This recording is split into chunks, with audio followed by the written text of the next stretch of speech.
Hey folks, this is immigration attorney Hassan Abdullah from the San Francisco Bay Area, and I'm the principal attorney of the American Visa Law Group. And I'm here today to talk to you about the Fraud Referral Worksheet. In fact, I have it right here. It's a little bit hard to see, but we're going to go in detail about all the factors that the immigration officers will be looking at when they interview you in your marriage-based green card sponsorship case. Now, there are two categories of fraud indicators that they look into. First of all, there are general fraud indicators, and then there are specific fraud indicators. So we have a list of the top 10 general fraud indicators and top 10 specific fraud indicators. So let's get started and talk about some of the general fraud indicators that the immigration officers will be looking at when they interview cases for marriage-based green card. Point number one, extreme nervousness. So excessive fidgeting, agitation, and things like that during the interview can raise red flags. So some people just have sort of a, neurotic personality, and you need to keep that in check. You need to try your best. It's very important to do that. And yes, you're speaking in front of an immigration officer, it's a government officer. Some people just behave differently in that environment, but you'll just have to remember to try your best not to appear overly nervous. Next, over-interaction. Some people just give all kinds of unnecessary information. Listen to the question, answer the question. If you have this habit of over-explaining every single point, they will suspect fraud as well on that basis. Well, that's an indicator of fraud. Lack of knowledge. Another one, number 3, lack of knowledge. Failing to answer basic questions about your spouse, such as where the wedding ring was purchased, can indicate fraud. I actually had someone, we tried our best to prepare, but sometimes they just forget or they just don't have this information. I don't know what it was, but this was also maybe a bit of a dodgy case. But they didn't even remember where they got the wedding ring, and they didn't have straight answers. They can separate you in separate rooms. They can interview one at a time, and if you have different answers to really basic questions like that, that's really risky. Lateness. You have a lot of explaining to do. Lateness. That goes without saying, don't be late. That's completely in your control.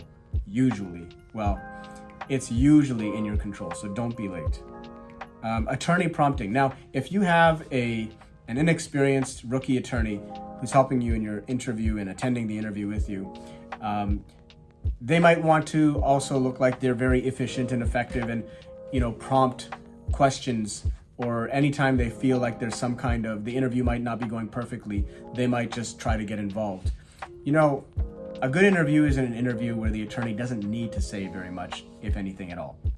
So only if it's necessary, the attorney will get involved and intervene. But usually, the attorney should not be prompting a bunch of things in the interview. Lack of interest. So some people have a nonchalant attitude and personality, but when you're in this interview, try to be normal and just don't be too lackadaisical. Show interest, because that's what's normally expected in such an interview. Lack of eye contact. So, culturally, that might not be something that you do, but just remember, we're in the United States, and this is how it is, so maintain eye contact with the immigration officer, because they'll think it's evasive if you're not. Evasive or general answers. Do not give evasive or general answers. That goes without saying. So when you're asked a question specifically, don't dance around the subject, get right to the point. Attorney interruptions. Similar to attorney prompting, the attorney also should not basically interrupt the interview a bunch of times. That's a red flag. Distracting and misleading behavior, also that kind of is a self-explanatory point. Attempts to distract or mislead the officer, either by attorney or by the applicant, can be considered a serious red flag. What about the specific fraud indicators? So these general fraud indicators are things that you do have control over to a high degree. But specific indicators, sometimes these things you don't have control over. And I'm still going to go over them so that you at least understand what they are. It's important. Why? Because if you have a lot of these fraud indicators, or at least even a few of them, you would be best served by actually having an attorney attend the interview with you. In some cases, if you don't have any of these indicators and it's really straightforward, you could even probably get through the case if you get called for an interview without an attorney. But if you have some of these, or if you just, you get nervous, it's good to have an attorney. Let's go into the specific indicators though. Over-submission of documents. So providing excessive documentation such as stacks of photos can appear to be overcompensating.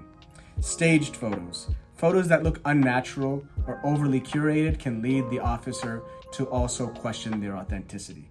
True story, I had one client come in, he had a bag and the officer said, I'd like to have more photographs. He says, okay, thought you'd never ask. And he took like bricks of stacks of photos and he put them on the table. And it was crazy how many photos he had. He must have had like maybe 200-300 photos. And so it's a bit too try hard and it does not look good. Short time between entry to the US and marriage. So if you just entered on a student visa and then you got married right away and then you got a green card and you dropped out of university, that's a bit of a fraud indicator.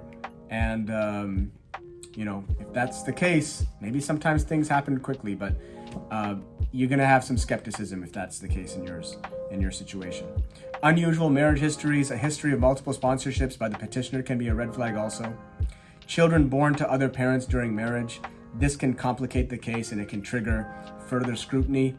Large age discrepancies, again, not in your control, but I've had a client where there is a 20+ year age discrepancy, and as long as otherwise things seem normal, you shouldn't be too worried about that. Cultural differences is another one. So if you have that also as part of your case situation, it starts to add up to more complexities and more skepticism. Close divorce and remarriage dates. So marrying immediately after a divorce may be viewed skeptically, especially if prior sponsorships were involved. Unusual family and associations. So if the petitioner and beneficiary have family connections somewhere, that could also lead to some skepticism about the genuineness of the case. And low financial status of the petitioner. So if the petitioner is broke and the beneficiary is rich, that discrepancy could lead the officer to think, looks like this could be a marriage of convenience. So these factors are things that you have no control over. They exist or they don't in your case. And if you have a few of them, or more than a few of them, you'd be best served to have an attorney assist you at the interview stage. So how to avoid issues? Really, what you should do is prepare thoroughly, be familiar with your spouse's specific details and background, and practice answering marriage interview questions. You can do a mock prep session with your attorney as well. Be punctual. That's usually totally in your control. Get there on time. Submit genuine evidence. Don't go overboard. And maintain composure. Stay calm. Be cool. Relax. Okay? Finally, just understanding this fraud referral worksheet can help you prepare for your marriage-based interview case. And if you want a copy of it, you can just pretty much Google fraud referral worksheet and you'll find it online. Or you can book a consultation. We can provide it to you in the consultation. And again, having an attorney can often be the difference between success and failure, particularly in cases where there's a lot of complexities and fraud indicators or lack of evidence of a bona fide marriage, just because maybe it's a new marriage and there's just not a lot of history. Whatever the case may be, whatever indicators apply to you, it would be a good idea if they do start to add up to have an attorney assist you. So thanks for watching. I hope this video has been helpful, and subscribe to the channel if you haven't already, and bye for now. We'll see you in the next video.